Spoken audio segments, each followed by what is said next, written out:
Hello and welcome to the Seagull, the place to stay up to date on everything you need to know about the 102nd Intelligence Wing at Otis Air National Guard Base, right here from beautiful Cape Cod, Massachusetts. I'm Tim Sandlin from Public Affairs, and let me get you up to speed on what's going on here at the Wing. Welcome to the February 2024 edition. In this month's program, we cover mentorship during a conversation with two Senior NCOs from the 102nd Mission Support Group. This month, we celebrate Black History. We hear from Tuskegee Airman Thomas Newton about his experiences serving as an enlisted airman in the mid-1940s. With President's Day right around the corner, we present a rare recording from 1913, an excerpt of George Washington's farewell address. Spoiler, it's not actually him speaking. But first, in this month's 102nd Intelligence Wing Command Message, Colonel Stephen Dillon of the 253 Cyberspace Engineering Installation Group speaks about new Air Force Chief of Staff General David Allvin's first letter to airmen. Greetings. I'm Colonel Stephen Dillon, commander of the 253rd Cyberspace Engineering and Installation Group. This month's command message is an adaptation on General David Allvin's first letter to airmen when he became the 23rd Air Force Chief of Staff. If you've not taken the time to read it, I strongly recommend that you do. In his letter, General Allvin expresses humility, pride, and a sense of urgency in assuming the role, and lays out the need for follow-through on key readiness and innovation initiatives while also acknowledging the challenges faced by our Air Force. In this letter, General Allvin introduces us to the theme for his tenure as the 23rd Chief, follow-through. While I was reflecting on his 8 follow-through declarations outlined in his letter, one recurring thought kept coming to mind. How am I? How are we as members of the 102nd Intelligence Wing following through on our commitments, on our tasks, and on the responsibilities entrusted to us?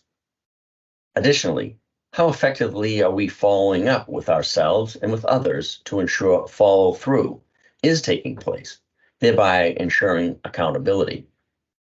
I've asked each member of my group to adopt the motto, follow up to ensure follow-through. For we must follow through on our commitments to the success of the team, our unit, our wing, and our Air Force. This includes holding ourselves and each other accountable for our actions and inactions. For our word is our bond. For others count on us to meet our commitments in matters both great and small. Consistently meeting our commitments, doing our duty the best way we know how, builds trust. Trust lends itself to establishing a reputation of dependability, being counted upon to get the job done, and is a conduit for greater responsibility. There is nothing earth-shattering in all this, as it speaks to our Air Force core values of integrity first, service before self, and excellence in all we do. So please join me in making follow-up to ensure follow-through one of your New Year's resolutions. Thank you for listening, and have a great Air Force Day. We captured a conversation between Chief Master Sergeant Dana Hasey, Senior Enlisted Leader for the 102nd Mission Support Group, and Senior Master Sergeant Maria Escobar, Plans and Programs NCOIC from the 102nd Force Support Squadron. Both are heavily involved in the Enlisted Development Council here at Otis Air National Guard Base, and they talk about mentorship here at the Wing, what it's all about, why it's important, and their advice on how to be a good mentor, mentee, and how best to seek out those who can help you find your way through life, your career, and everything in between. So I am Chief Master Sergeant Dana Hasey. I am the Senior Enlisted Leader for the Mission Support Group, and I am also the outgoing chair for the Enlisted Force Development Committee for the 102nd Intelligence Wing. I'm Senior Master Sergeant Escobar, and I am with the 102nd Force Support Squadron. I am the Plans and Programs NCOIC, and I have been part of the professional development team as a new member there. And today we're going to talk about our latest event that we actually did back in October, which was our speed mentoring. So, Chief, let's talk to everyone at the wing. People, especially our mentors and mentees that attended, are probably wondering, like, hey, the event, how it went, and then those members that were not able to attend. Let's talk a little bit about how the event went and what we did and what our purpose and our goal was with the event. So really, this dated back almost 2 years ago, when at the infancy of the Enlisted Force Development Committee, the all call came out from General Brown, and so we as a wing formed a Tiger team, and really tried to understand what we were lacking as far as professional development went. One of those things were mentorship, and kind of realized that if you asked an airman, who's your mentor? They'll tell you about their grandfather or their aunt or somebody that really impacted their life as they were growing up. When I asked that question of an airman, I was kind of expecting an answer of, my supervisor or my commander or my peer. And that wasn't what we were getting. So we realized that we were kind of missing the mark as far as mentorship in the group, because we had mentoring moments, but we didn't have real, true mentorship. So we wanted to try to get that message across and try to develop that culture throughout the wing. So Sergeant Escobar, I had made a suggestion of maybe doing some type of an event, and I had seen some illustration on other units that did speed mentoring. And Sergeant Escobar was like, "Yes, this is for me. I want to do this." So so we kind of took it from there, and Sergeant Escobar did a fantastic job. I was kind of felt like I was in the sidelines there, but she did a great job of getting people to actually get the message out of what mentors were, or what people felt mentorship was. And we did the public affairs did a small illustration of that prior to us doing the event. And we were maybe I was a little bit more skeptical about how it was going to go. Sergeant Escobar was confident the whole time, and I believe it was a great event. So I'm going to let you take it from there and how you built the event and kind of like your mindset and how she kind of led us into to that day. Yes, Chief. So first, thank you for the opportunity, because when you brought up the topic, I was like, oh my God, this is something I always wanted, because I know I've been very lucky that I've had mentors in my career. I've had the one that I always go to, but I've always had multiple people that I have always felt comfortable talking to, depending on my situation or where I was in my career or what exactly my goal was or what I wanted. So with that being said, I wanted to make sure that, wow, yes, we definitely need mentoring, but we have a talent, so many talented individuals at the wing, right? And some people are introverted, some are extroverted, and I really wanted us to share and provide the opportunity for those mentors out there at our own wing to be able to provide that mentorship, and then mentees or members that, didn't know how to ask or how the mentoring works, provide them that venue to be able to be out there and seek out a mentor, or maybe find out and figure out how this all works in the Air Force. Because as you mentioned, when we did the video, the first initial video that we showed during March Madness was about different mentors out there or mentees, or what people thought a mentor was. And that really is how everything got initiated, because by the answers people were providing, I was able to see exactly what people were kind of looking for. So with the speed mentoring, I figured that would have been a great a starting point, because it's almost like speed dating, but yeah, you're speed mentoring. So you're going from table to table, you're talking to different mentors, they have different topics to talk about. And that's why I was confident, because I felt like it was a brand new concept maybe here at the wing, but once I started explaining to people, put the plan together, when we reached out to volunteers, now they felt a little bit more confident, oh, okay, so that's what this is all about. So I think that part, just getting the buy-in from the mentors, or there's always people out there that are always willing to help, especially if you're a mentor. You, regardless of what it is, you want to put yourself out there, you're going to be helping, because that's what a mentor is, right? You go outside the comfort zone, and you're there to help others. So that's why I felt Yeah. confident that it was going to work. Was Yeah, it challenging? Absolutely, Yeah. right? My lack of confidence was to get participation from the airmen. And up until the day before, we weren't even going to be filling all the seats. And on the day of, we had to get more seats. So it was a great event as far as all the participation and all the eager airmen that we had that wanted to participate, and that just showed us that people were they really wanted mentorship. They wanted to understand the process and get those, and understand those experiences that are more, as myself, mature airmen in the unit had to offer.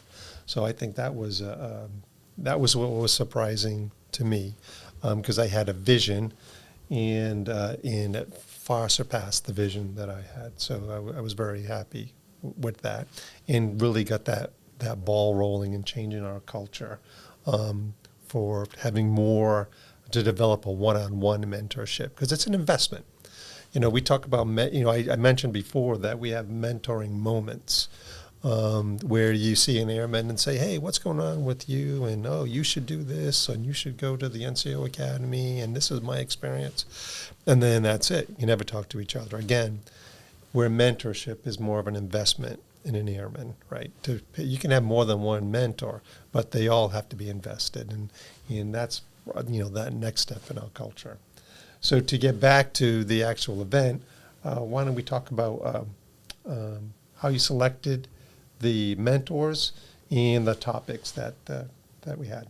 Yes, absolutely. So the way that the selection of the mentors came about, it wasn't like we were pre-selecting anybody by any shape, form, or means.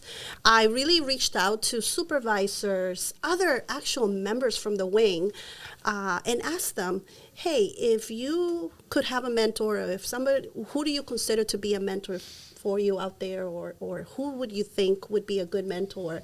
And maybe they just haven't themselves reached out to someone, but they already had somebody in mind that's always been out there. So that's how I went about it, was from either recommendation from supervisors, leadership, from other members from the wing, their peers, or even someone that is lower ranking than the person themselves.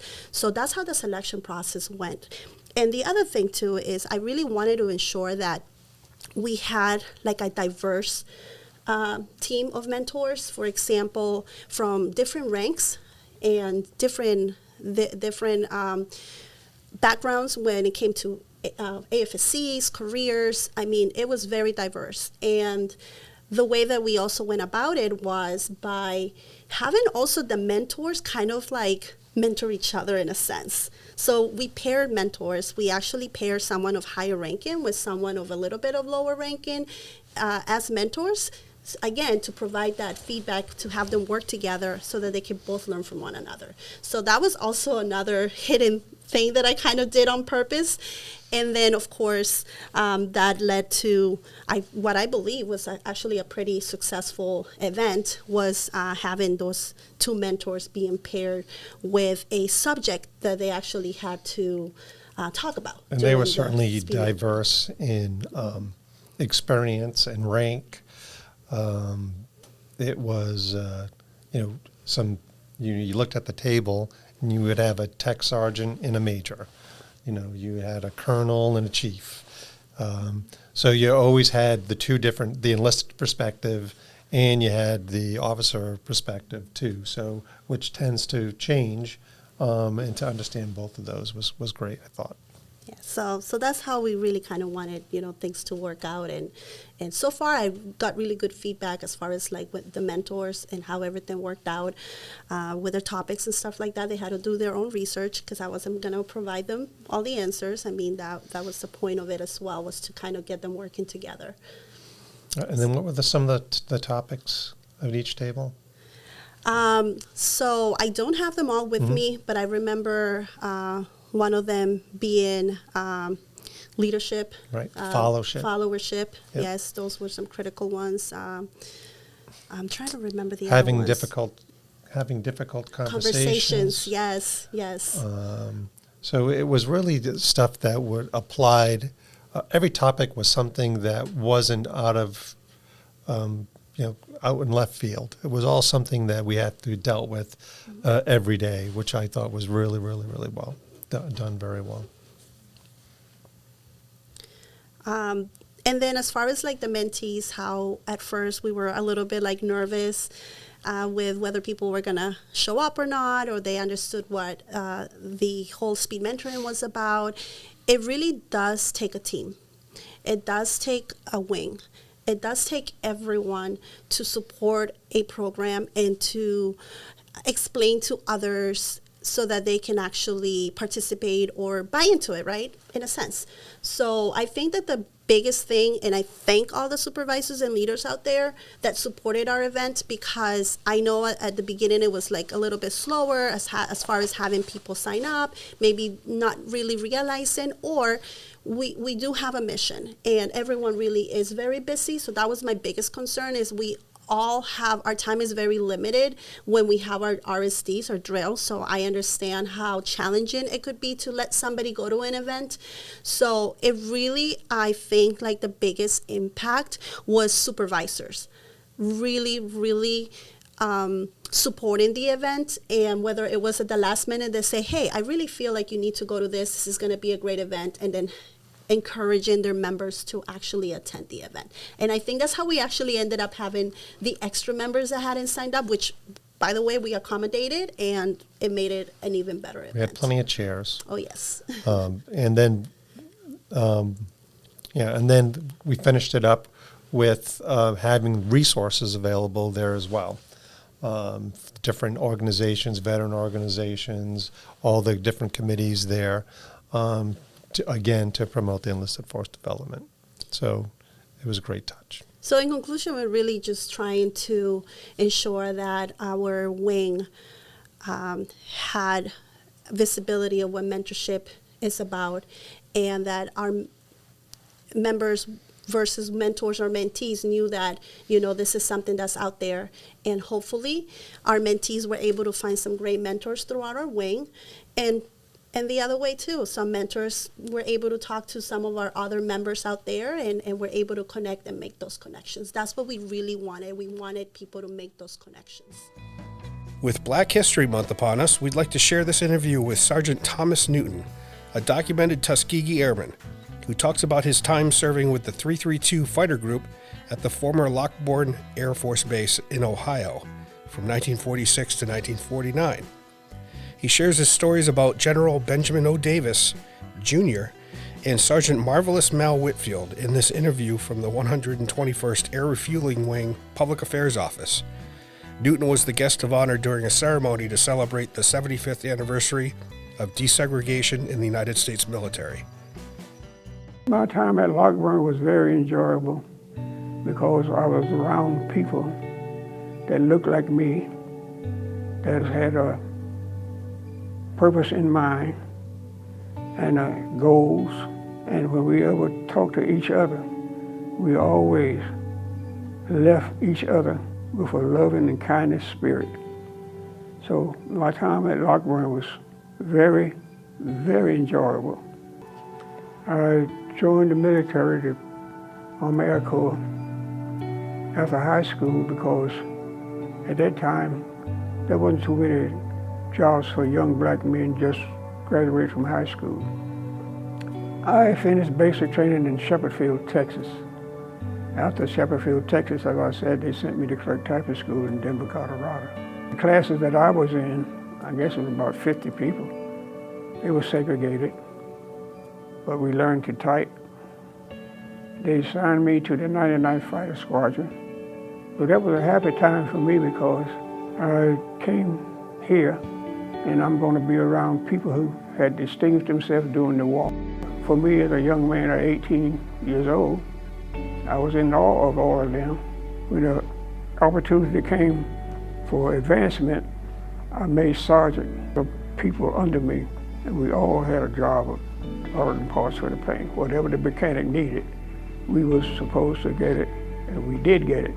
I mean, to say we did get the parts to keep the planes flying. We had partner, we had large encyclopedias and everything with schematics of the planes. It was a challenging job to keep those planes flying because everything depended on that mechanic getting the part and his mechanic keeping that plane fit for the pilot to be safe. My buddies from Kokomo, Indiana, Smitty, and I would pal around, we go and shopping and things like that. So one Sunday we decided to go to church. One of the deacons invited us to dinner after church. So after that, every Sunday we went to church. And somebody would always invite us to dinner. When they did, we came back to the base, happy. Sergeant Major Whitfield, I never met him, but I saw him running around the base almost daily. So in 1948, when he went to the Olympics and won I think it was the 440, he came back to the base, and they had a little gathering for him. And then we all gathered around and everything, congratulate him.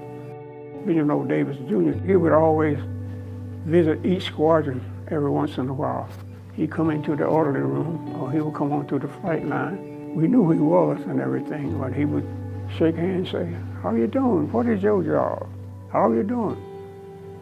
So each time that he would come, we knew he was coming because the driver was in our barrack. I said, "Where are you taking Benjamin Davis Jr. tomorrow?" He said, "He gonna tour the base." So we knew he was coming. He wasn't one of that sit up in the office and everything and didn't come around and engage with the enlisted men in the offices and everything. And he would gather together on the parade ground and everything. When he would come and speak to us, he would always say, "They put us here to fail, but we will not fail. It is incumbent on all of us to do our job. If we do our job, they can look up to us as a base and can say that they did what they're supposed to do." He said, "It might be obstacles in the way, but we're used to obstacles. We overcome a whole lot of stuff. So just do your best and we will not fail." And that was one of the things that he always would say. Don't fail us, don't fail us.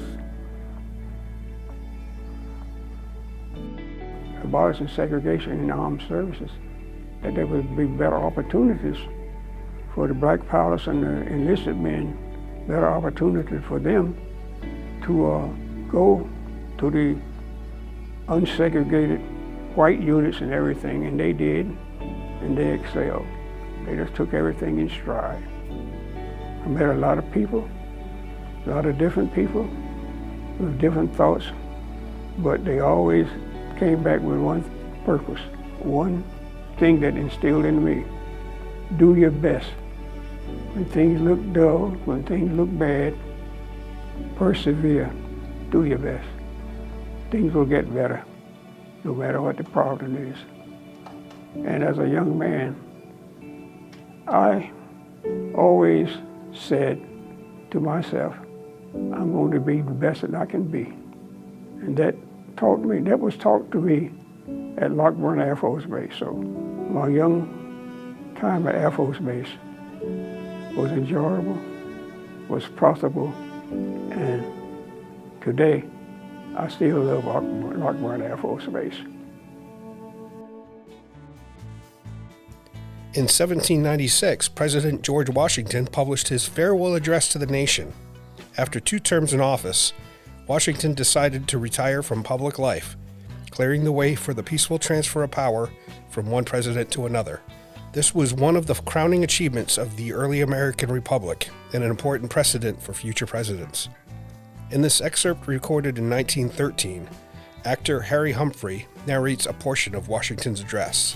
In offering to you, my countrymen, these counsels of an old and affectionate friend, I dare not hope that they will make the strong and lasting impression I could wish, that they will control the usual current of the passions, or prevent our nation from running the course which has hitherto marked the destiny of nations. But if I may even flatter myself that they may be productive of some partial benefit, some occasional good, that they may now and then recur to moderate the fury of party spirit, to warn against the mischiefs of foreign intrigue, to guard against the impostures of pretended patriotism, this hope will be a full recompense for the solicitude for your welfare by which they have been dictated. Though in reviewing the incidents of my administration, I am unconscious of intentional error, I am nevertheless too sensible of my defects not to think it probable that I may have committed many errors. Whatever they may be, I fervently beseech the Almighty to avert or mitigate the evils to which they may tend. I shall also carry with me the hope that my country will never cease to view them with indulgence, and that after 45 years of my life dedicated to its service with an upright zeal, the faults of incompetent abilities will be consigned to oblivion, as myself must soon be to the mansions of rest. Relying on its kindness in this as in other things, and actuated by that fervent love toward it, which is so natural to a man who views in it the native soil of himself and his progenitors for several generations, I anticipate with pleasing expectation that retreat in which I promise myself to realize without alloy the sweet enjoyment of partaking in the midst of my fellow citizens the benign influence of good laws under a free government, the ever-favorite object of my heart, and the happy reward, as I trust, of our mutual cares, labors, and dangers. Thanks for listening to the Seagull. For more news from the 102nd Intelligence Wing, visit our website at www.102iw.ang.af.mil/links or search for 102IW on any major social media platform.